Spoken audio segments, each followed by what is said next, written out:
everyone, and welcome to Fit for Future News. In today's episode, we are talking about the critical situations changing our world. We have two specialists, Mrs. Chester and Mr. Jameson, visiting us and explaining us their different situations. Let's start off with overconsumption. Overconsumption is a big problem nowadays. We have to find solutions to deal with it. The following video presents this issue and shows how to find solutions to take care of the problem. Overconsumption, one of the biggest problems in the world currently. We shop because we're bored, anxious, depressed, and angry. And we make mistakes of buying material goods and thinking that they will fill the hole, smooth the wound, and make us feel better. Companies manipulate people into buying their products. When this happens, companies get more and more money and make advertisements so that people will keep on buying their products. Where does that lead us? Most of the products that are produced go to waste. There are approximately 2 million t-shirts and 520 million jeans sold worldwide per year. One t-shirt takes up to 700 liters of water, a pair of jeans 1,500 liters. Out of this takes 1,800 kilowatts per hour. That is a big waste of energy. The production of t-shirts has increased 5.5% since 2010. Right now, companies produce 4 or more collections per year. They could decrease the amount of production per year. Use recycled clothing to bake big labels, not use as much energy in the process of making a t-shirt. Organize events in a school. School should make a special program to raise awareness to help young people shop only what they really need. Use biomaterials to make clothes. Overall, we need to change the way we buy. Everybody needs to be aware that by buying differently, we can make a difference. Our population is growing wildly out of control due to medical progress, leading to higher life expectancy despite decreasing birth rates. We have invited a specialist on population control from Harvard to discuss this issue today. Mrs. Chester, what do you think the maximum capacity of the world would be as far as population is concerned? Well, the absolute maximum amount that the Earth can hold would be 10 billion people, but the optimal amount would be somewhere between 2 to 3 billion people. What do you anticipate will happen when population reaches its peak?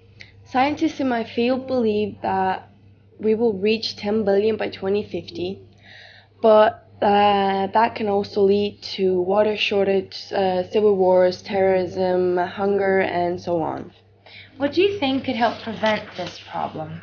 There isn't a solution at the moment because the death rate is decreasing faster than the birth rate. This is why birth control and regulations simply won't cut it. On this graph, you can see the optimal birth and death rate compared to the reality. How much time do you think we have to solve this problem before things go very wrong? Actually, we have very little time left, and scientists suggest that we would move to other planets during this century. So our best option will be moving into outer space? It's not impossible, but it's something to consider.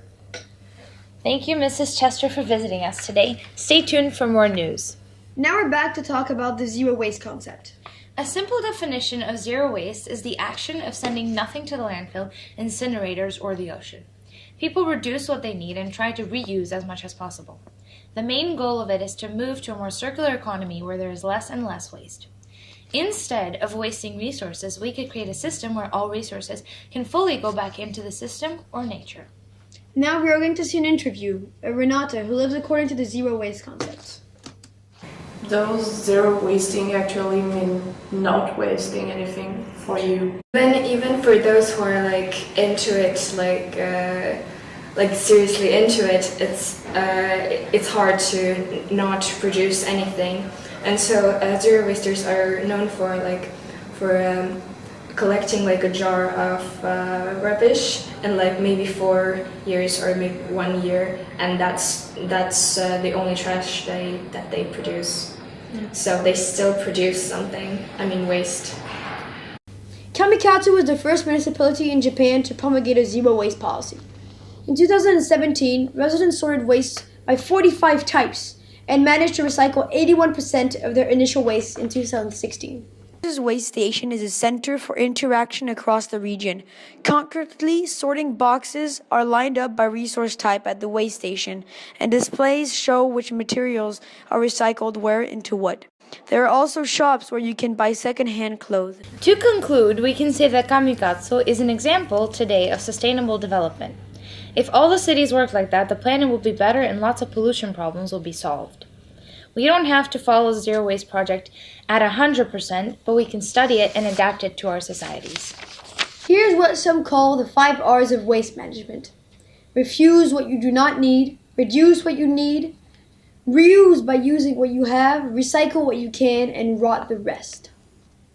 Let's talk about the well-known topic of global warming. As much as we would like it to believe that it's a myth, it's real and very dangerous.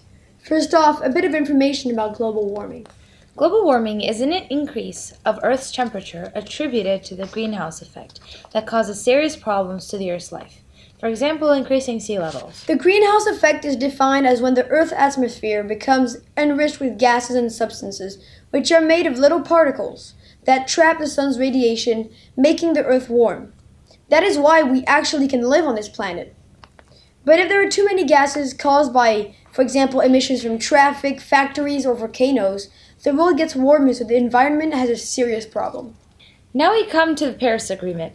Mr. Jamieson will explain what the Paris Agreement is and how it works.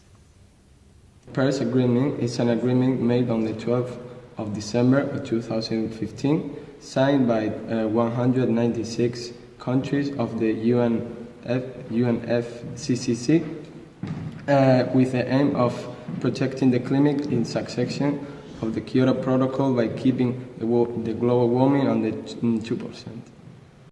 What are the guidelines of the Paris Agreement?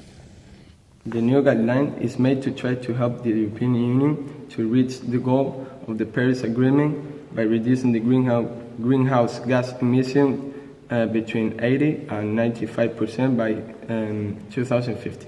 Thank you, Mr. Jamieson. Unfortunately, global warming isn't the only problem we have to face. Food waste is a huge problem in the modern world, or because around 1/3 of food never gets eaten, which equals to around $1 trillion worth of food ending up in the landfill, where it produces more greenhouse gases than every other country except the US and China. Here are 3 apps to help you make a difference. Geeky Badges. It's an app that scans the products and tells you what kind of effect it has on the environment and gives you information on how it affects your carbon footprint. Olio. It's a food-sharing app that connects neighbors to each other in local stores in 40 countries. All you have to do is simply take a photo and add information about the product onto the app so others can come and get it. Impact Vision is an app that scans food and detects if it's raw, ripe, or rotten. It helps food distributors give better quality food to customers and get accurate information on how much food they've produced. But if you don't want to use an app? If you don't want to use an app, we have a couple of more traditional tips for you. Don't shop with an empty stomach. Always snack a bit before going to the store so you don't buy food that you don't need. Organize your fridge. If you know what's on your fridge, you'll be less likely to buy too much of something. Expiration dates don't always mean that the food has gone bad. The date is just what the corporation thought would be the best quality for the customer. In Africa, Southern Asia, and South America, there are large amounts of malnourished people, while in the United States and Europe, we are throwing away enough food to feed the entire world. If we can reduce the food we waste by giving it to the less fortunate, repurposing it, or making it last longer, we will not only save the environment, but also ourselves. Thank you for watching, everyone, and see you tomorrow with more news from Fit for Future.